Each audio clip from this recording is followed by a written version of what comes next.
वो औरत है, तुम मर्द हो, दोनों के सोचने का, चीज़ों को देखने का, समझने का सलीका मुख्तलिफ होता है। तुम चाहते हो कि वो औरत नहीं मर्द बन जाए, ऐसा नहीं होगा कभी भी। वो औरत है ना, एक औरत होने की जो नफ्सियाती तकाजे हैं, जो एक जज्बाती तकाजे हैं, वो उसके अंदर बहरहाल रहेंगे। तो इग्नोर करना सीखो। बहुत सारी चीज़ें इग्नोर करने से मसला हल हो जाता है।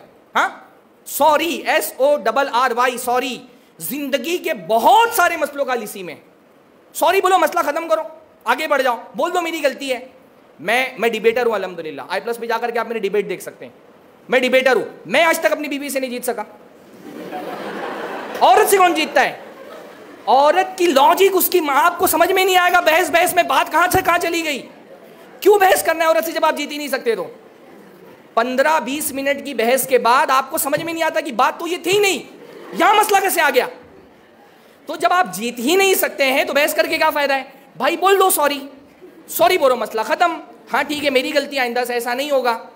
हाँ, जब आप जीत नहीं सकते, अपना ईगो हार करके अगर अपना रिलेशन बचा लिया जाए तो ये सस्ता सौदा है कि नहीं है? मेरा ईगो हार गया पर मेरा रिलेशन तो बच गया। हाँ, और अपना ईगो जीतने के लिए अपना रिलेशन हार जाओ, ये कोई समझदारी की बात है?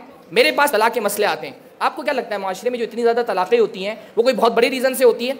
छोटी छोटी बातें, ऐसे मसले आए ना, बीवी ने कहा अपना मोबाइल दिखाओ, शौहर ने कहा नहीं दिखाऊंगा, बीवी ने कहा तो तलाक दे दो, शौहर ने कहा जा तलाक। इतनी बातों पे तलाक हो रहे हैं, इतनी बातों पे तलाक हो रहे हैं, सिर्फ अपना ईगो जीतने के लिए हम रिलेशन हार जाते हैं अपना।